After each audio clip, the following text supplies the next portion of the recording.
ಶ್ರೀ ಗುರುಭ್ಯೋ ನಮಃ. ನೆನ್ನಿನ ಕ್ಲಾಸಲ್ಲಿ ಏನು ತಿಳ್ಕೊಂಡ್ವಿ, ವಿಜಯದಾಸರು ಚಿಪ್ಪಗಿರಿಗೆ ಬಂದಾಗ ಸುಮಂಗಲಿ ಅನ್ನೋ ಅಂತ ಒಬ್ಳು ಹೆಂಗಸು, ಅವಳನ್ನು ಯಾವ ರೀತಿ ಉದ್ಧಾರ ಮಾಡಿದ್ರು ಅಂತ ತಿಳ್ಕೊಂಡ್ವಿ ಅಲ್ವಾ. ಸುಮಂಗಲಿ ಆಮೇಲೆ ಕೊನೆಗೆ ಚಂದಪ್ಪ ನೋಡ್ತಾನೆ ಗೋಲ್ಡನ್ ಏರ್ಪ್ಲೇನಲ್ಲಿ ಅವಳು ಹೋಗೋ ಅಂಥದ್ದನ್ನು. ಆ ಸುಮಂಗಲಿದು ಇನ್ಸಿಡೆಂಟ್ ಆಗಿ 1 ಇಯರ್ ಆದಮೇಲೆ ವಿಜಯದಾಸರು ಮಾನ್ವಿಗೆ ಬರ್ತಾರೆ. ಆಯ್ತಾ, ಮಾನ್ವಿ ನಾನು ಹೇಳಿದ್ನಲ್ಲ ಶ್ರೀನಿವಾಸಾಚಾರ್ಯರು ಅವ್ರನ್ನ ಉದ್ಧಾರ ಮಾಡೋದಕ್ಕೆ ಅಂತ. ಆ ಸ್ಟೋರಿ ಇವಾಗ ಶುರುವಾಗುತ್ತೆ. ಈ ಶ್ರೀನಿವಾಸ ಆಚಾರ್ಯರು ಅವ್ರ ತಂದೆ ನರಸಿಂಹ ಆಚಾರ್ಯರು ಅಂತ, ಶ್ರೀನಿವಾಸಾಚಾರ್ಯರ ತಂದೆ. ಇವರು ಪರಾವಸು ಅನ್ನೋ ಒಬ್ಬ ಗಂಧರ್ವ. ಆಯ್ತಾ, ಗಂಧರ್ವರು ಯಕ್ಷರು ಅಂತೆಲ್ಲ ಹೇಳ್ತೀವಲ್ಲ, ಆ ರೀತಿ ಪರಾವಸು ನಾಮಕ ಗಂಧರ್ವ ಶ್ರೀನಿವಾಸಾಚಾರ್ಯರ ತಂದೆ. ಅಂದರೆ ಅವ್ರ ಕಂಠ ತುಂಬ ಚೆನ್ನಾಗಿರುತ್ತೆ. ಅವರು ಸಾಕ್ಷಾತ್ ಇವರು ಪುರಂದರದಾಸರ ರೂಪದಿಂದ ಭಗವಂತ ದರ್ಶನ ಕೊಟ್ಬಿಟ್ಟು ನರಸಿಂಹ ವಿಠಲ ಅಂತ ಅಂಕಿತ ಕೂಡ ಕೊಟ್ಟಿರ್ತಾರೆ. ಹರೇ ರಾಮಕಂದ. ಹೇಗೆ ಪುರಂದರದಾಸರ ರೂಪದಿಂದ ಭಗವಂತ ವಿಜಯದಾಸರಿಗೆ ಬಂದು ವಿಜಯ ವಿಠಲ ಅಂತ ಅಂಕಿತ ಕೊಡ್ತಾರಲ್ವಾ ಕಾಶಿಲಿದ್ದಾಗ, ಅದೇ ತರ ಸ್ವಪ್ನದಲ್ಲಿ ಪುರಂದರದಾಸರ ರೂಪದಿಂದ ಇವ್ರಿಗೆ ಭಗವಂತ ದರ್ಶನ ಕೊಟ್ಟು ನರಸಿಂಹ ವಿಠಲ ಅಂತ ಅಂಕಿತ ಕೊಡ್ತಾರೆ. ಅದೇನೆ ಶ್ರೀನಿವಾಸ ಆಚಾರ್ಯರ ತಂದೆ ಇವರು. ಸೊ ಈ ರೀತಿ ಆದಾಗ ಮುಂದೆ ಶ್ರೀನಿವಾಸ ಅಂದ್ರೆ ಭಾರೀ ಇವ್ರಿಗೆ ಮನೆ ದೈವ, ಅಂದ್ರೆ ತಿರುಪತಿ ತಿಮ್ಮಪ್ಪ. ಆ ಶ್ರೀನಿವಾಸನ ವರಪ್ರಸಾದದಿಂದ ಮಗು ಹುಟ್ಟುತ್ತಾನೆ, ಒಬ್ಬ ಮಗ. ಅದಕ್ಕೆ ಅವನ ಹೆಸರನ್ನ ಶ್ರೀನಿವಾಸ ಅಂತಾನೆ ಇಡ್ತಾರಂತೆ. ಆಯ್ತಾ. ಸೊ ಈ ಶ್ರೀನಿವಾಸ ಬಲರಾಮಾಚಾರ್ಯರು ಅಂತ ಇವ್ರ ಹತ್ರ ಮಂತ್ರಾಲಯದಲ್ಲಿ ಪಾಠ ಪ್ರವಚನ ಎಲ್ಲ ಕರೀತಾನೆ. ಇನ್ ದ 18th ಇಯರ್, ಅಷ್ಟು ವರ್ಷಕ್ಕೇನೆ ಅವರು ತಾತ್ಪರ್ಯ ಚಂದ್ರಿಕಾ ಎಲ್ಲ ಕೂಡ ಕಂಠಪಾಠ ಮಾಡಿಬಿಟ್ಟಿದ್ರಂತೆ. ಕಂಠಪಾಠ ಮಾಡೋದ್ರ ಜೊತೆಗೆ ಬೇರೆಯವ್ರಿಗೆ ಪಾಠ ಕೂಡ ಮಾಡ್ಬೋದು, ಅಷ್ಟು ಎಕ್ಸ್ಪರ್ಟ್ ಆಗ್ಬಿಟ್ಟಿದ್ರಂತೆ ಶ್ರೀನಿವಾಸಾಚಾರ್ಯರು. ಅದಕ್ಕೋಸ್ಕರ ಅವಾಗ ಹೇಳ್ತಾರಂತೆ ಶ್ರೀನಿವಾಸಾಚಾರ್ಯರಿಗೆ ಬಲರಾಮಾಚಾರ್ಯರು, ನೀನಿನ್ ಹೋಗಪ್ಪ, ನಿನ್ನಷ್ಟಕ್ಕೆ ಅವರಷ್ಟಕ್ಕೆ ಅವರೇ ಶಿಷ್ಯರು ನಿನ್ನನ್ನು ಹುಡ್ಕೊಂಡು ಬರ್ತಾರಲ್ಲ, ಅವ್ರಿಗೆ ನೀನು ಪಾಠ ಮಾಡು ಅಂತ ಹೇಳಿ ಕಳಿಸ್ತಾರೆ. ಆಗ ಈ ಶ್ರೀನಿವಾಸ ಆಚಾರ್ಯರು ಏನ್ ಮಾಡ್ತಾರೆ, ರಾಯಚೂರು ಜಿಲ್ಲೆ ಮಾನ್ವಿಗೆ ಬರ್ತಾರೆ. ಮಾನ್ವಿಗೆ ಬಂದು ಎಲ್ಲಾದ್ರೂ ಒಂದು ಜಾಗ ಸಿಕ್ಕುತ್ತಾ ಇರೋದಕ್ಕೆ ಅಂತ ನೋಡ್ತಾ ಇರ್ತಾರೆ. ಅಲ್ಲಿ ಒಂದು ದೊಡ್ಡ ಮನೆ ತುಂಬಾ ದಿನದಿಂದ ಬೀಗ ಹಾಕಿರೋದು ಕಾಣಿಸುತ್ತೆ ಅವ್ರಿಗೆ. ಅದು ದೇಸಾಯಿ ಅವ್ರ ಮನೆ ಅಂತ ಗೊತ್ತಾಗುತ್ತೆ. ಅದಕ್ಕೆ ಇವ್ರು ಹೋಗ್ಬಿಟ್ಟು ಕೇಳ್ತಾರಂತೆ ದೇಸಾಯಿ ಹತ್ರ, ದಯವಿಟ್ಟು ನನಗೆ ಜಾಗ ಕೊಡ್ತೀರಾ, ಯಾಕಂದ್ರೆ ನಾನು ಶಿಷ್ಯರಿಗೆ ಪಾಠ ಹೇಳ್ಕೊಡ್ಬೇಕು, ನಾನು ಇಲ್ಲಿದ್ದು ಪಾಠ ಪ್ರವಚನ ಮಾಡ್ಕೊಡ್ತೀನಿ, ನಿಮ್ಮ ಮನೆ ಕೊಡಿ ನನಗೆ ಅಂತ ಕೇಳ್ತಾರಂತೆ. ಆಗ ದೇಸಾಯಿ ಮಾತಾಡಲ್ಲ, ಸೈಲೆಂಟ್ ಆಗಿರ್ತಾರಂತೆ. ಯಾಕೆ ನೀವು ಮಾತಾಡ್ತಾ ಇಲ್ಲ ಅಂತ ಹೇಳಿದಾಗ ದೇಸಾಯಿ ಅವ್ರು ಹೇಳ್ತಾರಂತೆ, ಎಷ್ಟೋ ವರ್ಷಗಳ ಹಿಂದೆ ಆ ಜಾಗದಲ್ಲಿ ನಾನೇ ವಾಸ ಮಾಡ್ಕೊಂಡಿದ್ನಪ್ಪ, ಅದೇ ಮನೆಯಲ್ಲಿ. ಆದ್ರೆ ತುಂಬಾ ಜನ ಸತ್ತೋದ್ರು, ಆ ಮನೆಯಲ್ಲಿ ಬ್ರಹ್ಮರಾಕ್ಷಸನ ಕಾಟ ಇದೆ, ಅದಕ್ಕೆ ನಾವು ಆ ಮನೆ ಬಿಟ್ಬಿಟ್ಟು ಬೇರೆ ಮನೆಗೆ ಬಂದ್ಬಿಟ್ವಿ, ಬೀಗ ಹಾಕಿದೀವಿ. ನೀವು ನಿಮ್ ಹೆಂಡತಿ ಇದ್ದಾರೆ, ಮಕ್ಕಳಿದ್ದಾರೆ, ಆಮೇಲೆ ಶಿಷ್ಯರಿದ್ದಾರೆ, ಅವ್ರಿಗೆಲ್ಲ ನಾನು ಕಳಿಸ್ಕೊಡಕ್ಕಾಗತ್ತಾ ಆ ಮನೆಗೆ? ಆಮೇಲೆ ಆ ಬ್ರಹ್ಮರಾಕ್ಷಸ ನಿಮ್ಗೂ ತೊಂದರೆ ಕೊಟ್ರೆ ಅಂತ ಕೇಳ್ತಾನಂತೆ. ಅದಕ್ಕೆ ಶ್ರೀನಿವಾಸಾಚಾರ್ಯರು ಹೇಳ್ತಾರೆ, ಎಲ್ಲಿ ಶ್ರೀಮದ್ ಆನಂದ ತೀರ್ಥರು ಅಂದ್ರೆ ಮಧ್ವಾಚಾರ್ಯರ ಪಾಠ ಪ್ರವಚನ ನಡೀತಾ ಇರುತ್ತೆ, ಮಧ್ವಾಚಾರ್ಯರ ಬಗ್ಗೆ ನಾವು ಮಾತಾಡ್ತಾ ಇರ್ತೀವಿ, ಆ ಜಾಗದಲ್ಲಿ ಬ್ರಹ್ಮರಾಕ್ಷಸ ಏನ್ ಮಾಡಕ್ ಸಾಧ್ಯ? ನೀವು ಧೈರ್ಯವಾಗಿ ನನಗೆ ಮನೆ ಕೊಡಿ, ತಲೆ ಕೆಡಿಸ್ಕೋಬೇಡಿ ಅಂತ ಹೇಳ್ತಾರಂತೆ. ಆಯ್ತು, ಇವರೇ ಇಷ್ಟೊಂದು ಧೈರ್ಯ ತಗೊಂಡಿದ್ದಾರೆ ಅಂದ್ರೆ ನಾವೇನ್ ಮಾಡಕ್ಕಾಗತ್ತೆ ಅಂದ್ಬಿಟ್ಟು ಅವ್ರು ಏನ್ ಮಾಡ್ತಾರೆ, ಆ ಮನೆಯನ್ನ ಬಿಟ್ಟು ಕೊಟ್ಬಿಡ್ತಾರೆ ಶ್ರೀನಿವಾಸಾಚಾರ್ಯರಿಗೆ. ಶ್ರೀನಿವಾಸಾಚಾರ್ಯರು ತಮ್ಮ ಹೆಂಡತಿ ಮತ್ತೆ ಶಿಷ್ಯರು ಅವ್ರ ಜೊತೆ ಎಲ್ಲ ಸೇರ್ಕೊಂಡು ಆ ದೊಡ್ಡ ಮನೆಗೆ ಬರ್ತಾರೆ. ಆಗ ಅದೇ ಟೈಮಲ್ಲಿ ಇವರು ಎಷ್ಟೋ ದಿನ ಪಾಠ ಪ್ರವಚನ ಎಲ್ಲ ಮಾಡ್ತಾ ಇರ್ತಾರೆ. ಅಷ್ಟೆಲ್ಲ ಪಾಠ ಪ್ರವಚನಗಳೆಲ್ಲ ಆದ್ಮೇಲೆ ಒಂದಿನ ಒಂದು ಗ್ರಂಥ ಯಾವುದೋ ಒಂದು ಕಂಪ್ಲೀಟ್ ಮಾಡಿರ್ತಾರೆ. ಸೇ ಫಾರ್ ಎಕ್ಸಾಂಪಲ್, ಇವಾಗ ನಾವು ವಿಜಯದಾಸರ ಚರಿತ್ರೆ ಹೇಳ್ತಾ ಇದೀವಪ್ಪ, ಒಂದಿನ ಇದು ಎಂಡ್ ಆಗುತ್ತೆ, ಇನ್ನೊಂದು 2-3 ಡೇಸ್ಗೆ. ಆವಾಗ ಮಂಗಳ ಅಂತ ಹೇಳ್ತಾರೆ, ಅಂದ್ರೆ ಈ ಗ್ರಂಥ ಸಮಾಪ್ತಿ ಮಾಡಿದ್ವಿ, ಇದನ್ನ ತಿಳ್ಕೊಂಡು ಮುಗಿಸಿದ್ವಿ, ಹೇಳ್ಕೊಟ್ಟು ಮುಗಿಸಿದ್ವಿ ಅಂತ. ಆ ರೀತಿ ಶ್ರೀನಿವಾಸಾಚಾರ್ಯರ ಮನೆಯಲ್ಲಿ ಮಕ್ಕಳಿಗೆ ಅಂದ್ರೆ ಶಿಷ್ಯರಿಗೆ ಒಂದು ಗ್ರಂಥ ಹೇಳ್ಕೊಟ್ಟು ಮುಗಿಸಿದ್ರಂತೆ. ಅದ್ರದ್ದು ಮಂಗಳ ಉತ್ಸವ ಮಾಡ್ತಾ ಇದ್ರಲ್ಲ, ಆಗ ಒಬ್ಬ ಬ್ರಾಹ್ಮಣ ಬಂದಂತೆ. ಅವನು ಬಂದು ಆ ಮಂಗಳ ಅಟೆಂಡ್ ಮಾಡಿ ಆಮೇಲೆ ಅಲ್ಲೇನೆ ಊಟ ಎಲ್ಲ ಮಾಡ್ಬಿಟ್ಟು ತೀರ್ಥ ಎಲ್ಲ ತಗೋತಾನಂತೆ. ಆಮೇಲೆ ಅವನು ಬಂದು ಸೀಕ್ರೆಟ್ ಆಗಿ ಹೇಳ್ತಾನಂತೆ, ಗುರುಗಳೇ, ನಾನೇ ಇಲ್ಲಿದ್ದು ಬ್ರಹ್ಮರಾಕ್ಷಸ, ಇಷ್ಟು ದಿನ ಇಲ್ಲಿದ್ದವ್ರಿಗೆಲ್ಲ ತೊಂದರೆ ಕೊಡ್ತಾ ಇದ್ದೆ. ಈಗ ದಿನಾ ಶ್ರೀಮದ್ ಆಚಾರ್ಯರದು ಅಂದ್ರೆ ಮಧ್ವಾಚಾರ್ಯರದು ಪಾಠ ಅದು ಕೇಳಿ ಕೇಳಿ ಕೇಳಿ ಏನಾಯ್ತು, ನನಗಿವಾಗ ಬ್ರಹ್ಮರಾಕ್ಷಸತ್ವ ಹೊಟ್ಟೋಗ್ಬಿಟ್ಟಿದೆ, ನಮ್ಮಿಂದ ತುಂಬಾ ಒಳ್ಳೇದಾಯ್ತು ಅಂತ ಹೇಳಿಬಿಟ್ಟು ಅವನು ಮಾಯ ಆಗ್ಬಿಡ್ತಾನಂತೆ. ಆ ರೀತಿ ಬ್ರಹ್ಮರಾಕ್ಷಸತ್ವ ಹೋಗ್ಸೋ ಅಂತ ಶಕ್ತಿ ಮಧ್ವಾಚಾರ್ಯರ ಗ್ರಂಥಗಳಿಗೆ ಇದೆ. ಆಯ್ತಾ, ಮಧ್ವಾಚಾರ್ಯರ ಬಗ್ಗೆ, ಮಧ್ವಾಚಾರ್ಯರು ರಚನೆ ಮಾಡಿರೋ ಬುಕ್ಗಳ ಬಗ್ಗೆ ಎಲ್ಲೆಲ್ಲಿ ಡಿಸ್ಕಷನ್ ಮಾಡ್ತಾ ಇರ್ತೀವಿ. ಅಲ್ಲೆಲ್ಲ ಬ್ರಹ್ಮ ರಾಕ್ಷಸ ಬರೋದು ಬಿಡಿ, ಅವನಿಲ್ಲ ಅಂತ ಅನ್ಕೊಂಡ್ರು ಕೂಡ ನಮ್ಗೆಲ್ಲ ತುಂಬಾ ಒಳ್ಳೇದಾಗತ್ತೆ ಅನ್ನೋದನ್ನ ಈ ಕಥೆಯಿಂದ ತಿಳ್ಕೊಬೇಕು, ಆಯ್ತಾ. ಇದಾದ್ಮೇಲೆ ಏನಾಗತ್ತೆ, ಆಸ್ ಯೂಶುವಲ್ ಭಗವಂತ ಕ್ಲೂ ಕೊಡ್ತಾನೆ. ಅಂದ್ರೆ ಹೇಗೆ ಚಿಪ್ಪಗಿರಿಗೆ ಬರಬೇಕು ಅಂತ ಭಗವಂತ ವಿಜಯದಾಸರಿಗೆ ಇನ್ಸ್ಪೈರ್ ಮಾಡಿದ್ನೋ ಅದೇ ತರ ಮಾನ್ವಿಗೆ ಹೋಗು ಅಂತ ಭಗವಂತ ಹೇಳ್ತಾನೆ. ಆಗ ಚಿಪ್ಪಗಿರಿಯಿಂದ ಮಾನ್ವಿಗೆ ಬರ್ತಾರೆ ವಿಜಯದಾಸರು. ಮಾನ್ವಿಲಿ ಒಂದು ಹನುಮಂತನ ದೇವಸ್ಥಾನ, ಅಲ್ಲಿ ವಿಜಯದಾಸರು ಬಿಡಾರ ಹೂಡ್ತಾರೆ. ಆಮೇಲೆ ಏನ್ ಮಾಡ್ತಾರೆ, ನೆಕ್ಸ್ಟ್ ಡೇ ಅವರು ಒಳ್ಳೆ ಭಜನೆ ಮಾಡಿಕೊಂಡು ಸೀದಾ ಈ ಶ್ರೀನಿವಾಸಾಚಾರ್ಯರ ಮನೆಗೆ ಬರ್ತಾರಂತೆ. ಶ್ರೀನಿವಾಸಾಚಾರ್ಯರಿಗೆ ನ್ಯೂಸ್ ಗೊತ್ತಾಗಿರುತ್ತೆ, ಈ ತರ ಹನುಮಂತನ ದೇವಸ್ಥಾನಕ್ಕೆ ವಿಜಯದಾಸರು ಬಂದಿದ್ದಾರೆ ಅಂತ. ಆದ್ರೆ ಅವರು ಒಳ್ಳೆ ಜೀವನೇ. ಯಾರು ಗೊತ್ತಾ ಶ್ರೀನಿವಾಸಾಚಾರ್ಯರು? ಪ್ರಹ್ಲಾದ ಇದಾನಲ್ಲ, ನರಸಿಂಹ ಪ್ರಹ್ಲಾದ ಮೂವಿ ಎಲ್ಲ ನೋಡಿದ್ರಲ್ಲ ನೀವು, ಪ್ರಹ್ಲಾದನ್ ತಮ್ಮ ಸಹ್ಲಾದ ಅಂತ, ಅವರೇನೆ ಶ್ರೀನಿವಾಸ ಆಚಾರ್ಯರು. ಅಂದ್ರೆ ಜೀವ ತುಂಬಾ ಒಳ್ಳೇದು, ಒಳ್ಳೆ ಬುದ್ಧಿನೇ. ಆದ್ರೆ ಪ್ರಾರಬ್ಧ ಅಂತ ಹೇಳ್ತೀವಲ್ಲ ನಾವು, ಬ್ಯಾಡ್ ಟೈಮ್ ಅಂತ, ಅದಕ್ಕೋಸ್ಕರ ಅವ್ರ ತಲೆಯಲ್ಲಿ ಕೆಟ್ಟ ಯೋಚನೆ ಬಂತಂತೆ. ಏನಿದು, ಒಂದು ದಿನ ಒಂದು ಗುರುಗಳ ಹತ್ರ ಕಲ್ತಿಲ್ಲ ಮಾಡಿಲ್ಲ, ಕೈಯಲ್ಲಿ ಚಿಟ್ಕೆ ಇಟ್ಕೊಂಡು ತಂಬೂರಿ ಇಟ್ಕೊಂಡು ಕಾಲಲ್ಲಿ ಗೆಜ್ಜೆ ಕಟ್ಕೊಂಡು ಕುಣ್ಕೊಂಡು ಬರೋ ದಾಸಯ್ಯ ಇವರು. ಇವ್ರ ಹತ್ರ ಎಲ್ಲ ಏನ್ ಗೊತ್ತಿರುತ್ತೆ ಇವ್ರಿಗೆ ಭಗವಂತನ ಬಗ್ಗೆ? ನಂತರ ಇವ್ರೇನಾದ್ರೂ ಸ್ಟಡಿ ಮಾಡಿದಾರಾ? ಯಾಕಂದ್ರೆ ಹಿ ಸ್ಟಡಿಡ್ ಅಂಡರ್ ಬಲರಾಮಾಚಾರ್ಯ ಅಲ್ವಾ, ಗುರುಕುಲದಲ್ಲಿ ಸ್ಟಡಿ ಮಾಡಿದಾರೆ ಇವರು. ಆ ತರ ಏನು ಮಾಡೇ ಇಲ್ಲ. ಒಂದಿನ ಮಧ್ವಾಚಾರ್ಯರದ್ದು ಒಂದು ಗ್ರಂಥ ಹಿಡ್ಕೊಂಡು ಓದಿಲ್ಲ ಯಾರ ಹತ್ರನೂ. ಇವ್ರು ಏನಪ್ಪ ಭಗವಂತನ ಹತ್ರ ಹೇಳ್ಕೊಡ್ತಾರೆ, ಇವ್ರಿಗೆಲ್ಲ ಜನ ಟೋಪಿ ಬೀಳೋದು ಸಾಕು. ಅಂದ್ರೆ ಹಿ ವಾಸ್ ವೆರಿ ತುಂಬಾ ಫಾಂಡ್ ಆಫ್ ಸಂಸ್ಕೃತ ಭಾಷೆಯಲ್ಲಿ ಎಲ್ಲ ಗ್ರಂಥಗಳಿರೋದಲ್ವಾ, ಮಧ್ವಾಚಾರ್ಯರ ಗ್ರಂಥಗಳಿರ್ಬೋದು, ಮಧ್ವಾಚಾರ್ಯರ ಶಿಷ್ಯರದಿರ್ಬೋದು. ಇವರೇನು ಕನ್ನಡದಲ್ಲೆಲ್ಲ ಹಾಡು ಹೇಳ್ಕೊಂಡು ಓಡಾಡ್ಕೊಂಡು ತಿರ್ಗಾಡ್ತಾ ಇರ್ತಾರೆ. ಇವ್ರಿಗೇನ್ ಭಗವಂತ ಇದಾನೋ, ಎಲ್ಲಾರು ಜನ ಇವಾಗ ಏನಂತಾನು ಗೊತ್ತಾಗಲ್ಲ, ಜನ ಮರಳೋ ಜಾತ್ರೆ ಮರಳೋ, ಸುಮ್ನೆ ಯಾರೋ ಒಬ್ರು ಏನೋ ಹೇಳ್ಬಿಡ್ತಾರೆ ಅನ್ಬಿಟ್ಟು ಅದನ್ನೇ ನಂಬಿಡ್ತಾರೆ ಅಂತ ಹೇಳಿ ತುಂಬಾ ಒಂಥರ ನೆಗ್ಲೆಕ್ಟ್ಫುಲ್ ಆಗಿ ಥಾಟ್ ಇರುತ್ತೆ ಅವ್ರಿಗೆ ವಿಜಯದಾಸರ ಬಗ್ಗೆ. ಅಂಥ ವಿಜಯದಾಸರು ಮನೆಗೆ ಬಂದಾಗ ಇವರು ಬೇಕೋ ಬೇಡವೋ ಅಂತ ಅವ್ರನ್ನ ವೆಲ್ಕಮ್ ಮಾಡ್ತಾರೆ. ಆಮೇಲೆ ವಿಜಯದಾಸರು ಹೇಳ್ತಾರಂತೆ, ಈ ರೀತಿ ನಾವು ನಿಮ್ಮೂರಿಗೆ ಬಂದಿದ್ದೀವಿ, ನೀವು ಬಂದು ನಾವು ಪ್ರಾಣದೇವ್ರ ಗುಡಿಲಿ ಇದನ್ನೆಲ್ಲ ರೆಡಿ ಮಾಡಿದೀವಿ, ಪ್ರಸಾದ ಎಲ್ಲ, ನೀವು ಬಂದು ಸ್ವೀಕಾರ ಮಾಡಬೇಕು ಅಂತ ಹೇಳ್ತಾರಂತೆ. ಇವರು ಆಯ್ತು ಅಂತ ಹೇಳ್ತಾರೆ. ಲೇಟರ್ ಅವ್ರು ಏನ್ ಮಾಡ್ತಾರೆ ಅಂದ್ರೆ ಹೋಗಲ್ಲ, ಯಾಕಂದ್ರೆ ಅವ್ರಿಗೆ ಹೋಗಕ್ ಇಷ್ಟ ಇರಲ್ಲ.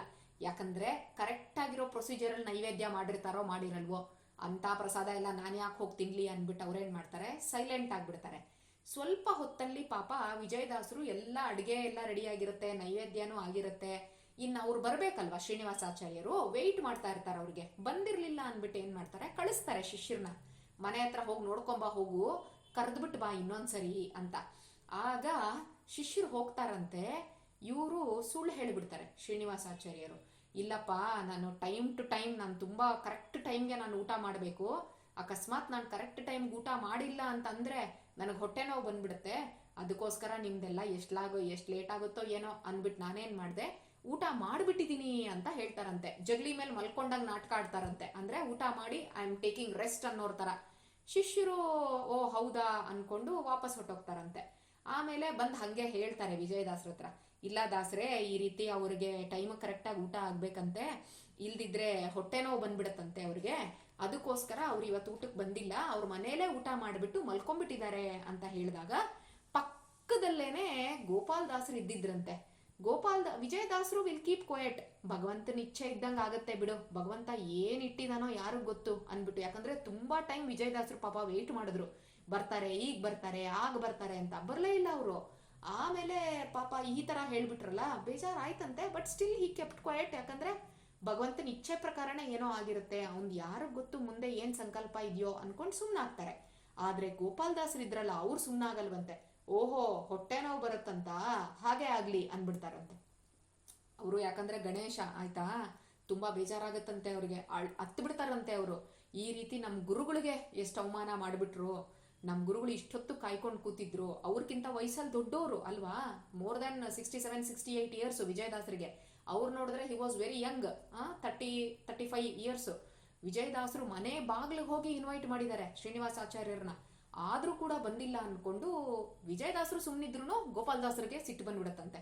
ಅದಕ್ಕೆ ಅವರು ಹಂಗೆ ಹೇಳ್ಬಿಟ್ನಾ, ಹೊಟ್ಟೆ ನೋವು ಬಂದ್ಬಿಡುತ್ತೆ ಅನ್ನ, ಆಯ್ತು ಹಂಗೆ ಆಗ್ಲೆ ಅನ್ಬಿಡ್ತಾರಂತೆ. ಆವಾಗ್ಲಿಂದ ಏನಾಯ್ತು ಅಂದ್ರೆ ನಿಜವಾಗ್ಲೂ ಹೊಟ್ಟೆ ನೋವು ಬಂದ್ಬಿಡತ್ತಂತೆ ಅವ್ರಿಗೆ. ಶ್ರೀನಿವಾಸ ಆಚಾರ್ಯರಿಗೆ ಮನೇಲಿದ್ದಾಗ ಸಿಕ್ಕಾಪಟ್ಟೆ ಹೊಟ್ಟೆ ನೋವು ಬರಕ್ ಶುರುವಾಗುತ್ತೆ. ಏನ್ ಮಾಡೋದು ಗೊತ್ತಾಗಲ್ಲ. ಆಕ್ಚುಲಿ ವಾಯುಸ್ತುತಿ ಅಂತ ಒಂದಿದೆ ಆಯ್ತಾ, ಅದ್ರ ಬಗ್ಗೆ ನಾನು ನೆಕ್ಸ್ಟ್ ಮಾತಾಡ್ತೀನಿ.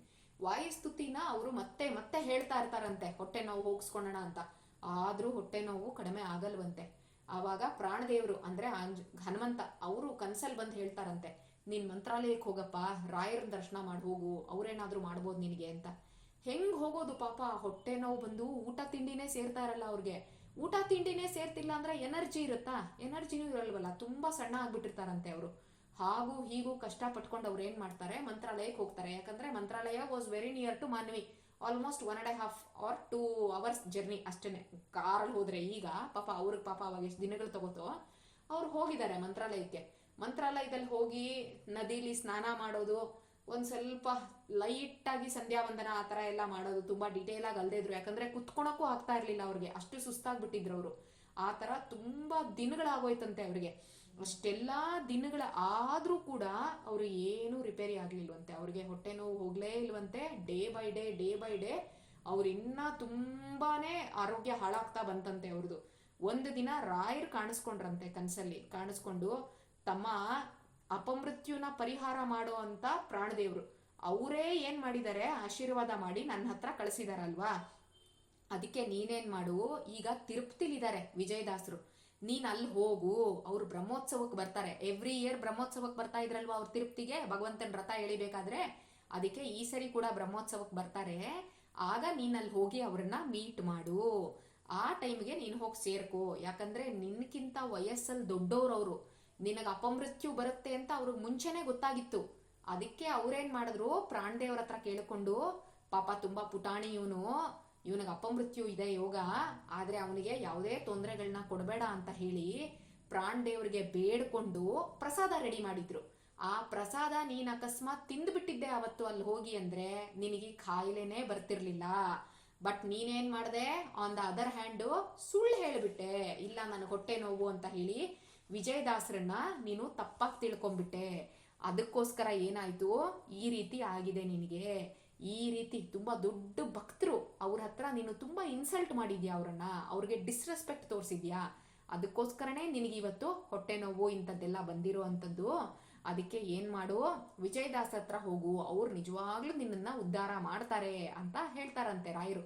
ಆಗ ಇವ್ರು ಹೇಳ್ತಾರಂತೆ, at least from Raichur to Mantralaya okay, ಮಾನ್ವಿಯಿಂದ ಮಂತ್ರಾಲಯ ಬಂದ್ರು, ಯಾಕಂದ್ರೆ ಸೇಮ್ ಡಿಸ್ಟ್ರಿಕ್ಟ್, ಮಂತ್ರಾಲಯ ಕೂಡ ರಾಯಚೂರೇನೆ, ಇದು ಕೂಡ ರಾಯಚೂರೇನೆ ಬಂದ್ರು. ಆದ್ರೆ ಅವ್ರು ಅಲ್ಲಿಂದ ತಿರುಪ್ತಿಗೆ ಹೋಗ್ತಾರೆ, ಮಂತ್ರಾಲಯದಿಂದ ತಿರುಪ್ತಿಗೆ ಅಷ್ಟು ದೂರ ಹೋಗ್ಬೇಕಲ್ವಾ ಅವರು.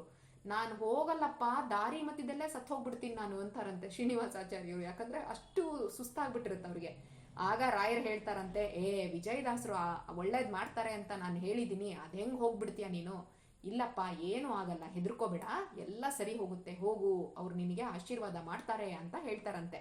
ರಾಯರೇ ಹಂಗ ಅಂದಿದ್ದಾರೆ ಅಂದ್ಮೇಲೆ ಇವ್ರಿಗೆ ಸ್ವಲ್ಪ ಧೈರ್ಯ ಬರತ್ತಂತೆ. ಆ ದಿನದಿಂದ ಏನಾಯ್ತಂತೆ, ಸ್ವಲ್ಪ ಬೇಕೋ ಬೇಡವೋ ಅಂತ ಹೊಟ್ಟೆ ನೋವು ಸ್ವಲ್ಪ ಕಡಿಮೆನೂ ಆಯ್ತಂತೆ. ಲಿಕ್ವಿಡ್ ಫುಡ್ ಎಲ್ಲ ತಗೊಳಕ್ ಶುರು ಮಾಡಿದ್ರಂತೆ ಅವರು. ಅಂದ್ರೆ ಇಲ್ಲಿ ತನಕ ಏನು ಫುಡ್ಡೇ ತಗೊಳಕ್ ಆಗಿಲ್ಲ ಅವ್ರಿಗೆ, ಈಗ ಸ್ವಲ್ಪ ಲಿಕ್ವಿಡ್ ಫುಡ್ ಇಂಟೇಕ್ ಮಾಡಕ್ ಶುರು ಮಾಡಿದ್ರು ಅವರು. ಹಾಗಾಗಿ ಆ ಧೈರ್ಯದ ಮೇಲೆ ಅವ್ರೇನ್ ಮಾಡ್ತಾರೆ, ತಿರುಪ್ತಿಗೆ ರೆಡಿ ಮಾಡ್ಕೊಂಡು ಹೋಗ್ತಾರಂತೆ. ಅವ್ರ ಅಪ್ಪ ಅಮ್ಮ ಅವ್ರ ವೈಫು ಇವರೆಲ್ಲರ ಜೊತೆಗೆ ಅಲ್ಲಿಗೆ ಹೋಗ್ತಾರೆ. ಇಷ್ಟ ಆದ್ಮೇಲೆ ವಿಜಯದಾಸರನ್ನ ಅವರಲ್ಲಿ ಮೀಟ್ ಮಾಡ್ತಾರೆ. ವಿಜಯದಾಸರನ್ನ ಮೀಟ್ ಮಾಡಿದಾಗ ವಿಜಯದಾಸರು ಶ್ರೀನಿವಾಸ ಆಚಾರ್ಯರ ತಂದೆ ಅಂದ್ರೆ ನರಸಿಂಹಾಚಾರ್ಯರು ಇದ್ರಲ್ಲ, ಅವ್ರ ಮುಖ ನೋಡ್ತಾ ಇರ್ತಾರಂತೆ. ನರಸಿಂಹಾಚಾರ್ಯರು ವಿಜಯದಾಸರ ಮುಖ ನೋಡ್ತಿರ್ತಾರಂತೆ.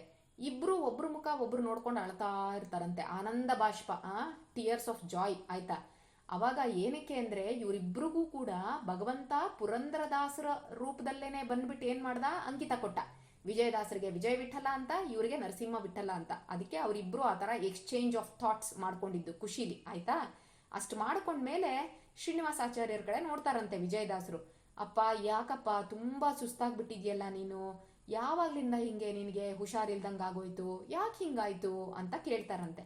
ಆಗ ಒಂದ್ ಕಡೆ ಇವ್ರಿಗೆ ಪಾಪ ಮೆಂಟಲಿ ಕೂಡ ಡಿಸ್ಟರ್ಬ್ ಆಗ್ಬಿಟ್ಟಿದ್ದಾರೆ, ಯಾಕಂದ್ರೆ ವಿಜಯದಾಸರಿಗೆ ಡಿಸ್ರೆಸ್ಪೆಕ್ಟ್ಫುಲ್ ಆಗಿ ನಾನು ನಡ್ಕೊಂಡೆ ಅಂತ. ಇನ್ನೊಂದ್ ಕಡೆ ಫಿಸಿಕಲ್ ಆಗಿ ಕೂಡ ವೀಕ್ ಆಗ್ಬಿಟ್ಟಿದ್ದಾರೆ. ಈ ರೀತಿ ಇದ್ದಾಗ ಸಿಕ್ಕಾಪಟ್ಟೆ ದುಃಖ ಬರುತ್ತಂತೆ. ಹಾಗೂ ಹೀಗೂ ಎದ್ದು ಬಿಟ್ಟು ಅವ್ರು ಏನ್ ಮಾಡ್ತಾರಂತೆ, ವಿಜಯದಾಸರ ಕಾಲ್ಗೆ ನಮಸ್ಕಾರ ಮಾಡ್ತಾರಂತೆ. ನಮಸ್ಕಾರ ಮಾಡಬೇಕಾದ್ರೆ ಶ್ರೀನಿವಾಸಾಚಾರ್ಯರು ದುಃಖ ಬಂದಿರುತ್ತಲ್ವಾ, ಶ್ರೀನಿವಾಸಾಚಾರ್ಯರು ಕಣ್ಣೀರು ಅಂದರೆ ಟಿಯರ್ಸ್, ಅದು ವಿಜಯದಾಸರ ಕಾಲ ಮೇಲೆ ಬೀಳುತ್ತಂತೆ. ಬಿಸಿ ಇರುತ್ತಂತೆ ಕಣ್ಣೀರು, ಅಂದರೆ ಬಿಸಿ ಬಿಸಿ ಇರುತ್ತಂತೆ ಕಣ್ಣಲ್ಲಿ ನೀರು. ಅದಕ್ಕೆ ಎಷ್ಟು ದುಃಖ ಅನುಭವಿಸ್ತಾ ಇದ್ದಾನೆ ಈ ಜೀವಿ ಅಂತ ವಿಜಯದಾಸರಿಗೆ ತುಂಬಾನೇ ಬೇಜಾರಾಗತ್ತಂತೆ. ಆಮೇಲೆ ವಿಜಯದಾಸರು ಹೇಳ್ತಾರಂತೆ, ಇಲ್ಲ ಮಂತ್ರಾಲಯ ಪ್ರಭುಗಳು ನಿನ್ನನ್ನು ಇಲ್ಲಿ ಕರೆಸ್ಕೊಂಡ್ ಬಂದಿದ್ದಾರಲ್ಲ, ಹಾಗಾದ್ರೆ ನೀನು ತಲೆ ಕೆಡಿಸ್ಕೋಬೇಡಪ್ಪ, ನಾನಲ್ಲ ಭಾಗಣ್ಣ ಇದಾನಲ್ಲ ಅಂದ್ರೆ ಗೋಪಾಲದಾಸರು, ಅವರು ನಿನ್ನ ಗುರು, ಅದಕ್ಕೋಸ್ಕರ ನೀನೇನು ಮಾಡು, ಅಲ್ಲಿ ಹೋಗು ಉತ್ತನೂರ್ಗೆ ಅಂತ ಹೇಳ್ತಾರಂತೆ. ಅದಕ್ಕೇನೆ ಹಂಗೆ ಹೇಳದ್ಮೇಲೆ ಆಯ್ತು ಅಂತ ಹೇಳಿ ಅವರು ಉತ್ತನೂರ್ಗೆ ಹೊರಡ್ತಾರೆ. ಈ ಕಡೆ ವಿಜಯದಾಸರು ತಿರುಪ್ತಿಲಿ ಇದ್ಕೊಂಡೇನೆ ಉತ್ತನೂರಲ್ಲಿ ಇನ್ನೊಂದು ರೂಪದಿಂದ ಕಾಣಿಸ್ಕೋತಾರಂತೆ ಬಾಗಣ್ಣಂಗೆ. ಬಾಗಣ್ಣ ಇವಾಗ ಯಾರು ಬರ್ತಾನಲ್ಲ, ಸ್ವಲ್ಪ ದಿನದಲ್ಲೇ ಒಬ್ಬ ಭಕ್ತ ಬರ್ತಾನೆ, ಅವನಿಗೆ ಅಪಮೃತ್ಯು ಇರೋದ್ರಿಂದ ಅವನಿಗೆ ತುಂಬಾ ತೊಂದರೆ ಆಗಿ ಬರ್ತಾ ಇದ್ದಾನೆ, ಇವಾಗ ಹೊಟ್ಟೆ ನೋವೆಲ್ಲ ಇದೆ ಅವನಿಗೆ, ನೀನ್ ಅವನ ಹೊಟ್ಟೆ ನೋವನ್ನೆಲ್ಲ ಗುಣ ಮಾಡಬೇಕು. ಎರಡನೇದಾಗಿ ಏನ್ ಮಾಡಬೇಕು ಅಂದ್ರೆ, ನಿಂದಿನ್ನೇನು ವಿತಿನ್ ಫ್ಯೂ ಇಯರ್ಸ್ ನೀನ್ ಬಂದಿದ್ದು ರೋಲ್ ಇಲ್ಲಿ ಮುಗ್ದೋಗುತ್ತೆ. ಅಂದ್ರೆ ಭೂಮಿಗೆ ಏನಕ್ಕೆ ಬಂದ ಅವನು, ಒಂದು ಪರ್ಪಸ್ ಇಟ್ಕೊಂಡು ಬಂದಿರ್ತಾರಲ್ವಾ ಗೋಪಾಲದಾಸರು, ಅದನ್ನ ನೀನು ಫುಲ್ಫಿಲ್ ಮಾಡ್ದಂಗೆ ಆಗ್ಬಿಡತ್ತೆ. ಹಾಗಾಗಿ ನೀನು ಆರಾಮಾಗಿ ದೇಹ ಬಿಟ್ಬಿಡ್ಬೋದು. ಆದ್ರೆ ಈ ಹುಡುಗ ಏನಿದಾನಲ್ಲ ಶ್ರೀನಿವಾಸ ಆಚಾರ್ಯ, ಅವನಿನ್ನ ಮುಂದೆ ತುಂಬಾ ಕೆಲಸ ಮಾಡಬೇಕಾಗಿದೆ. ಆದ್ರೆ ಅವನ ಹತ್ರ ಆಯುಸ್ಸೇ ಇಲ್ಲ ಅಷ್ಟೊಂದು, 1-2 ವರ್ಷ ಇದೆ ಅಷ್ಟೇನೆ. ನೀನೊಂದು ಕೆಲಸ ಮಾಡು, ಯು ಗಿವ್ ಯುವರ್ 40 ವರ್ಷದ ಆಯಸ್ ಕೊಡು ಅಂತ ಹೇಳ್ತಾರೆ. ಅಲ್ಲ, ನಾವ್ ಯಾರಾದ್ರೂ ದುಡ್ಡು ಕೊಡು ಅಂದ್ರೆ ಕೊಟ್ಬಿಡ್ತೀವೇನೋ, ಯಾರಿಗಾದ್ರೂ ನಮ್ಮ ಆಯಸ್ ಕೊಡು ಅಂದ್ರೆ ಕೊಡ್ತೀವೇನ್ರೋ ನಾವು? ಕೊಡಕ್ ಬರುತ್ತಾ ನಮ್ಮ ಹತ್ರ? ಹೋಗ್ಲಿ, ಅಲ್ಲ ಅದನ್ನ ಇಮ್ಯಾಜಿನ್ ಮಾಡ್ಕೊಳಕ್ಕೂ ಸಾಧ್ಯ ಇಲ್ಲ ಅಲ್ಲ. ಇವಾಗೇನೋ ಮನೇಲಿ ಯಾರೋ ಒಂದ್ ಸಾಮಾನ್ ಕೇಳ್ತಾರಪ್ಪ ಅಥವಾ ದುಡ್ಡು ಕೇಳ್ತಾರಪ್ಪ, ವಿ ಕ್ಯಾನ್ ಗಿವ್. ಯಾರಾದ್ರೂ ನಿಮ್ಮ ಆಯಸ್ ಕೊಡಿ ಅಂದ್ರೆ ನಾವು ಕೊಡ್ತೀವೋ ಬಿಡ್ತೀವೋ ಸೆಕೆಂಡ್ರಿ, ಬಟ್ ನಮ್ಗದ್ರ ಕೊಡೋ ಪ್ರೋಸೆಸ್ಸು ನಮಗ್ ಗೊತ್ತಿಲ್ಲ ಅಲ್ವಾ. ಆ ಥರ ವಿಜಯದಾಸರು ಹೇಳ್ತಾರಂತೆ, ನೋಡು ನಿಂದು ಈ ಅರ್ಕ್ಲಿ ಪ್ಲಾನೆಟ್ ನೀನ್ ಬಂದಿದ್ದ ಪರ್ಪಸ್ ಮುಗ್ದೋಗುತ್ತೆ ಇನ್ 1 or 2 years ಅಲ್ಲಿ. ಹಾಗಾಗಿ ನೀನ್ ಆರಾಮಾಗಿ ದೇಹ ಬಿಟ್ಬಿಡು. ಆದ್ರೆ ನಿನ್ನ ಹತ್ರ ಆಯಸ್ ಜಾಸ್ತಿ ಇದೆ, ಅದಕ್ಕೆ ಏನ್ ಮಾಡು, ಆ 40 ವರ್ಷದ ಆಯಸ್ಸನ್ನ ಶ್ರೀನಿವಾಸಾಚಾರ್ಯನ್ಗೆ ಕೊಟ್ಬಿಡು. ಯಾಕಂದ್ರೆ ಅವನ್ ಪರ್ಪಸ್ ಇನ್ನ ಮುಗ್ದಿಲ್ಲ, ಆದ್ರೆ ಅವನ ಆಯಸ್ ಮುಗ್ದೋಗ್ಬಿಟ್ಟಿದೆ, ಇನ್ನೊಂದು 2 years ಅಲ್ಲಿ ಅವ್ನು ಹೊಟ್ಟೋಗ್ಬಿಡ್ತಾನೆ ನಾವು ಕೊಡ್ಲಿಲ್ಲ ಅಂದ್ರೆ ಅಂತ ಹೇಳ್ತಾರಂತೆ. ಬೇರೆ ರೂಪದಿಂದ ಬಂದು, ಯಾಕಂದ್ರೆ ಒಂದ್ ರೂಪದಿಂದ ಹಿ ವಿಲ್ ಬಿ ಇನ್ ತಿರುಪತಿ, ಇನ್ನೊಂದು ರೂಪದಿಂದ ಉತ್ತನೂರಿಗೆ ಬಂದು ಹೇಳ್ತಾರೆ, ಆಯ್ತಾ. ಆಗ ಗೋಪಾಲದಾಸರು ಆಯ್ತು ಅಂತ ಒಪ್ಕೋತಾರೆ. ಈ ರೀತಿ ಇವರು ಶ್ರೀನಿವಾಸ ಆಚಾರ್ಯರು ಅವ್ರೇನ್ ಮಾಡ್ತಾರೆ, ಉತ್ತನೂರಿಗೆ ಗೋಪಾಲದಾಸರನ್ನ ಹುಡುಕೊಂಡು ಬರ್ತಾರಂತೆ. ಹುಡುಕೊಂಡು ಬಂದಾಗ ಅವಾಗ ಏನಾಗತ್ತೆ, ನಿಧಾನಕ್ಕೆ ಅವಾಗ ಏನಾಗ್ತಾ ಇರ್ತಂತೆ ಗೊತ್ತಾ, ಅದು ಇದ್ರಲ್ಲಿಲ್ಲ ಬಟ್ ಗೋಪಾಲದಾಸರ ಕಥೆಯಲ್ಲಿದೆ. ಗೋಪಾಲದಾಸರು ಉತ್ತನೂರಲ್ಲಿ ಶ್ರೀನಿವಾಸನ ದೇವಸ್ಥಾನದಲ್ಲಿ ಇರ್ತಾರಲ್ವಾ, ಕಸ ಗುಡಿಸ್ತಾ ಇರ್ತಾರಂತೆ ಕಣ ಪಾಪ. ಕಸ ಎಲ್ಲ ದೇವಸ್ಥಾನದ ಕಸ ಗುಡಿಸಿ ನೀಟಾಗಿ ರೆಡಿ ಮಾಡ್ತಾ ಇರ್ತಾರಂತೆ. ಮತ್ತೆ ಮುಳ್ಳು ಗಿಡ ಅದು ಇದು ಎಲ್ಲ ಬೆಳ್ಕೊಂಡಿರುತ್ತಂತೆ. ಯಾಕಂದ್ರೆ ವಿಜಯದಾಸರು ಹೇಳಿರ್ತಾರಲ್ಲ ಈ ತರ ಬರ್ತಾ ಇದ್ದಾನೆ ಅಂತ ಅದೇ ಶ್ರೀನಿವಾಸಾಚಾರ್ಯರು. ಯಾಕಂದ್ರೆ ತುಂಬಾ ಸುಸ್ತಾಗ್ಬಿಟ್ಟಿರುತ್ತೆ ಆ ಜೀವಿ ಪಾಪ, ನಡಿಬೇಕಾದ್ರೆ ಕಲ್ಲು ಮುಳ್ಳು ಎಲ್ಲ ತಗಲ್ಬಾರ್ದು ಅವನ ಕಾಲ್ಗೆ ಅನ್ಬಿಟ್ಟು ಗೋಪಾಲದಾಸರೇ ಎಲ್ಲ ನೀಟ್ ಮಾಡ್ತಿರ್ತಾರಂತೆ. ಅಲ್ಲಿ ಶ್ರೀನಿವಾಸ ಆಚಾರ್ಯರು ಬಂದಾಗ ಕೇಳ್ತಾರಂತೆ ಗೋಪಾಲದಾಸರನ್ನ, ಇಲ್ಲಿ ಗೋಪಾಲದಾಸರು ಅಂತ ಒಬ್ರು ಇದಾರಂತಲ್ಲ ಬಾಗಣ್ಣ ಅಂತ, ಎಲ್ಲಿರ್ತಾರೆ ಅವರು ಅಂತ. ಆಕ್ಚುಲ್ ಆಗಿ ಅವ್ರು ಕೇಳ್ತಾ ಇರೋದೇ ಅವ್ರನ್ನ. ಅವ್ರೇನ್ ಅನ್ಕೋತಾರೆ, ಇವ್ನು ಯಾರೋ ಸ್ವೀಪರ್ ಅಂತ ಅನ್ಕೊಂಡ್ಬಿಡ್ತಾರೆ. ಯಾಕಂದ್ರೆ ದಾಸಯ್ಯ ಅಂದ್ರೆ ಸ್ವಲ್ಪ ಡೀಸೆಂಟ್ ಆಗಿ ಎಲ್ಲೋ ಒಂದ್ ಕಡೆ ಕೂತಿರ್ತಾರೆ ಅಂತ ಇವ್ರ ತಲೆಯಲ್ಲಿ. ಆಮೇಲೆ ಅವ್ರು ಹೇಳ್ತಾರಂತೆ ಅಲ್ಲಿ ಮನೇಲಿ ಇರ್ತಾರ ನೋಡಿ ಅಂತ. ಮನೇಲಿ ಹೋಗಿ ಕೇಳಿದ್ರೆ ದೇವಸ್ಥಾನದಲ್ಲಿ ಕಸ ಗುಡಿಸ್ತಾ ಇದ್ರಲ್ಲ ಅವರೇ ಅಂತ ಹೇಳ್ತಾರಂತೆ. ಇಲ್ಲೂ ಬಂದು ತಪ್ಪು ಮಾಡ್ಬಿಟ್ನೆ ನಾನು. ಆಕ್ಚುಲಿ ಇನ್ನ ವೆರಿ ಫಸ್ಟ್ ಇದ್ರಲ್ಲೇ ಅವ್ರು ತಪ್ಪು ಮಾಡ್ಬಿಟ್ಟಿದ್ದಾರೆ ಮೀಟಿಂಗ್ ಅಲ್ಲಿ. ವಿಜಯದಾಸರು ಬಂದಾಗ ಏನ್ ಇವ್ರಿಗೆಲ್ಲ ಮರ್ಯಾದೆ ಕೊಡೋದು ಅಂತ. 2ನೇ ಸರಿ ಗೋಪಾಲದಾಸರಿಗೂ ಮರ್ಯಾದೆ ಕೊಟ್ಟಿಲ್ಲ ಅವರು, ಆಯ್ತಾ. ಆಮೇಲೆ ಗೋಪಾಲದಾಸರು ಏನ್ ಬೇಜಾರು ಮಾಡ್ಕೊಳಲ್ಲ, ಯಾಕಂದ್ರೆ ವಿಜಯದಾಸರು ಆಲ್ರೆಡಿ ಆರ್ಡರ್ ಮಾಡಿರ್ತಾರಲ್ಲ. ಅವ್ರೇನ್ ಮಾಡ್ತಾರೆ, ಜೋಳದ ಭಕ್ರಿ ಅಂದ್ರೆ ಜೋಳದ ರೊಟ್ಟಿ ಇರತ್ತಲ್ಲ, ಆ ಜೋಳದ ರೊಟ್ಟಿನ 4 ರೊಟ್ಟಿ ಅವರೇ ತಿನ್ನಿಸ್ತಾರಂತೆ ಜಗನ್ನಾಥ ದಾಸರಿಗೆ. ಒಂದೊಂದೇ ತುತ್ತು ತಿನ್ಸಿ ಒಂದೊಂದು ರೊಟ್ಟಿಲಿ 10 ವರ್ಷದ ಆಯಸ್ಸು, ಆ ತರ 10 4s 40 years ಅದನ್ನ ಅವ್ರಿಗೆ ಧಾರೆ ಎರಿತಾರಂತೆ, ಕೊಡ್ತಾರಂತೆ ಆಯಸ್ಸನ್ನ. ಆಗ ಅವರು ಅಷ್ಟು ತಿನ್ನಿಸ್ಕೊಂಡು ಇದ್ ಮಾಡ್ಬೇಕು, ಯಾಕಂದ್ರೆ ಅಲ್ಲಿ ತನಕ ಲಿಕ್ವಿಡ್ ಫುಡ್ ಎಲ್ಲ ಇದ್ರವ್ರು. ಇದನ್ನ ತಿನ್ನಿಸ್ಕೊಂಡು ಅವ್ರೇನ್ ಮಾಡ್ತಾರೆ, ರೆಡಿ ಮಾಡ್ತಾರೆ ಅವ್ರನ್ನ. ಆಗ್ಲೇ ಅವ್ರು ಹೇಳೋ ಅಂತ ಹಾಡು, ಎನ್ನ ಬೆನ್ನಪ ಕೇಳು ಧನ್ವಂತ್ರಿ ದಯ ಮಾಡು ಸಣ್ಣವನು ಇವ ಕೇವಲ ಅಂತ. ಅದನ್ನ ನಾಳೆ ಕಲಿಯೋಣ, ನಾಳೆ ಹೇಳ್ತೀನಿ ನಾನು, ಆಯ್ತಾ. ಆ ಕೃತಿನ ಹೇಳ್ಕೊಂಡು ಧನ್ವಂತ್ರಿ ಹತ್ರ ಬೇಡ್ಕೋತಾರಂತೆ. ಧನ್ವಂತ್ರಿ ಭಗವಂತ ಅಮೃತ ಕಲಶ ಹಿಡ್ಕೊಂಡು ಬಂದ ಅವನು, churning of ocean, milk ocean ಆದಾಗ ಅದರಲ್ಲಿ ಅಮೃತ ಕಲಶ ಹಿಡ್ಕೊಂಡು ಬಂದಿದ್ದು ಭಗವಂತನ ರೂಪ ಧನ್ವಂತ್ರಿ ರೂಪ. ಅದಕ್ಕೆ ಆ ಧನ್ವಂತ್ರಿನೇ ಆಯುರ್ವೇದ ಇದನ್ನ ಆಯ್ತಾ ಮಾಡಿದ್ದು. ಆಯುರ್ವೇದ ಯಾರು ಕಂಡಿಡಿತಾರಲ್ಲ ಅದನ್ನ ಧನ್ವಂತ್ರಿನೇ ಆಯುರ್ವೇದ ಇದು ಮಾಡಿದ್ದು, ಭಗವಂತನೇ. ಸೊ ಹಾಗಾಗಿ ಆ ಧನ್ವಂತಿ ಹತ್ರ ಬೇಡ್ಕೋತಾರೆ, ಇವನ್ ರೋಗ ಗುಣ ಮಾಡಪ್ಪ ಅಂತ ಒಂದು ಕೃತಿ ರಚನೆ ಮಾಡ್ತಾರೆ. ಆ ಕೃತಿ ನಾಳೆ ಕೇಳೋಣ. ಒಟ್ಟಿನಲ್ಲಿ ಆ ರೀತಿ 40 ವರ್ಷದ ಆಯಸ್ಸನ್ನ ಶ್ರೀನಿವಾಸಾಚಾರ್ಯರು ಕೊಟ್ಟು, ಗುರುಗಳು ಯಾವಾಗ ಶ್ರೀನಿವಾಸಾಚಾರ್ಯರ ಗುರುಗಳು ಯಾರು? ಗೋಪಾಲದಾಸರೇನೆ. ಆಮೇಲೆ ಅವ್ರಿಗೆ ಪಂಡ್ರಾಪುರಕ್ಕೆ ಹೋಗು ಅಂತಾರೆ, ಅವ್ರು ರೆಡಿ ಆಗ್ಬಿಡ್ತಾರೆ. ಪಂಡ್ರಾಪುರಕ್ಕೆ ಹೋಗಿ ಚಂದ್ರಭಾಗಾ ನದಿಲಿ ಸ್ನಾನ ಮಾಡ್ತಾ ಇರ್ತಾರೆ. ಸ್ನಾನ ಮಾಡಿದಾಗ ಅವ್ರ ತಲೆಗೆ ಒಂದು ಕಲ್ಲು ತಾಕತ್ತಂತೆ. ಆ ಕಲ್ಲನ್ನ ಅವ್ರು ತಗೊಂಡು ನೋಡಿದ್ರೆ ಆ ಕಲ್ಲು ಮೇಲೆ ಬರ್ದಿರುತ್ತಂತೆ ಜಗನ್ನಾಥ ವಿಠಲ ಅಂತ. ಅವ್ರಿಗೆ ಅಂಕಿತ ಹಂಗೆ ಸಿಕ್ಕಿದ್ದು, ಭಗವಂತನೇ ಅಂಕಿತ ಕೊಟ್ಟಿರೋದು, ಪಾಂಡುರಂಗನೇ ಅಂಕಿತ ಕೊಟ್ಟಿರೋದು. ಅವರು ಚಂದ್ರಭಾಗಾ ನದಿಲಿ ಡಿಪ್ ಮಾಡಿ ಎದ್ದಾಗ ಒಂದು ಕಲ್ಲು ಸಿಕ್ಕತ್ತೆ, ಆ ಕಲ್ಲು ಮೇಲೆ ಜಗನ್ನಾಥ ವಿಠಲ ಅಂತ ಬರ್ದಿರುತ್ತೆ, ಆಯ್ತಾ. ಸೊ ಪಾಂಡುರಂಗನೇ ಅವ್ರಿಗೆ ಅಂಕಿತ ಕೊಡೋದು. ಇದೇ ಜಗನ್ನಾಥ ದಾಸರೇನೆ ಹರಿಕಥಾಮೃತ ಸಾರ ರಚನೆ ಮಾಡಿದ್ದು, ಆಯ್ತಾ. ಅವ್ರಿಗೆ ಯಾಕೆ ಆಯಸ್ ಕೊಡ್ತಾರೆ ಅಂದ್ರೆ ಇದಕ್ಕೋಸ್ಕರನೇ, ಹರಿಕಥಾಮೃತ ಸಾರ ರಚನೆ ಮಾಡೋದಿಕ್ಕೆ. ಒಂದ್ ಕಡೆ ಹೇಳ್ತಾರೆ, ಆ ಆಯಸ್ ತಗೊಂಡ್ರಲ್ಲ ಗೊತ್ತಾಯ್ತಂತೆ ಇವ್ರಿಗೆ, ಯಾಕಂದ್ರೆ ಅದು ಅವ್ರದ್ದಲ್ಲ ಅಲ್ವಾ, ಅದು ಗೋಪಾಲದಾಸರ ಆಸ್ತಿ ಅಲ್ವಾ, ಅದು ಗೋಪಾಲದಾಸರ ಲೈಫ್ ಟೈಮ್ ಅಲ್ವಾ, ಒಂದು ದಿನ ಕೂಡ ವೇಸ್ಟ್ ಮಾಡಬಾರ್ದು ಅಂತ ಹೇಳ್ಬಿಟ್ಟು ಅವ್ರು ಬರೀ 2 hours ಅಷ್ಟೇ ಅಂತೆ ರೆಸ್ಟ್ ತಗೋತಾ ಇದ್ದಿದ್ದು. ಕಂಟಿನ್ಯೂಸ್ ಆಗಿ ಬರ್ದಿದ್ದಾರೆ ಅವರು ಹರಿಕಥಾಮೃತ ಸಾರ. ಕೊನೆಗೆ ಏನಾಯ್ತು ಅಂದ್ರೆ ಅಟ್ ದ ಏಜ್ ಆಫ್ 80-84 ಆ ರೀತಿ ಅವರು ಐಲ್ಯಾಶಸ್ ಇರುತ್ತಲ್ವಾ, ಕಣ್ ರೆಪ್ಪೆಗಳು, ಆ ರೆಪ್ಪೆ ಎಲ್ಲ ತುಂಬಾ ದೊಡ್ಡದಾಗಿ ಕಣ್ಣಿಗೆ ಅಡ್ಡ ಬರ್ತಾ ಇತ್ತಂತೆ. ಅದನ್ನ ಕೈಯಲ್ಲಿ ಎತ್ತಿ ಹಿಡ್ಕೊಂಡು ಬರಿತಾ ಇದ್ರಂತೆ ಕೃತಿನ. ಅಷ್ಟು ಮಟ್ಟಕ್ಕೆ ಕಷ್ಟಪಟ್ಟಿದ್ದಾರೆ ಅವರು. ಯಾಕಂದ್ರೆ ಆಯಸ್ಸು ಬಿಟ್ಟಿ ಸಿಕ್ಕಿರೋದಲ್ಲ, ಗೋಪಾಲದಾಸರು ಕೊಟ್ಟಿರೋದು. ಅವ್ರ ಆಯಸ್ಸನ್ನು ತೆಗೆದುಬಿಟ್ಟು ನನಗೆ ಕೊಟ್ಟಿದ್ದಾರೆ, ನಾನು ವೇಸ್ಟ್ ಮಾಡ್ಕೊಳಂಗಿಲ್ಲ ಅಂತ ಹೇಳಿಬಿಟ್ಟು ಅವರು ಆ ರೀತಿ ಕನ್ನಡದಲ್ಲಿ ಬರೆದಿದ್ದಾರೆ, ಆಯ್ತಾ. ಹರಿಕಥಾಮೃತ ಸಾರ ಅಂತ ದೊಡ್ಡ ಸಂಸ್ಕೃತ ಪಂಡಿತರು ಯಾವ ಕಾಲದಲ್ಲಿ ವಿಜಯದಾಸರನ್ನ ನೆಗ್ಲೆಕ್ಟ್ ಮಾಡಿದ್ರು, ಇವ್ರು ಕನ್ನಡದಲ್ಲೆಲ್ಲ ಕೃತಿ ಹೇಳ್ಕೊಂಡು ತಿರುಗ್ತಾ ಇರ್ತಾರೆ, ಇವ್ರಿಗೇನು ಸಂಸ್ಕೃತ ಬರಲ್ಲ ಅಂತ ಅವರು ಆಡ್ಕೊಂಡಿದ್ರು, ಅವರು ಕನ್ನಡದಲ್ಲಿ ಬರೀತಾರೆ.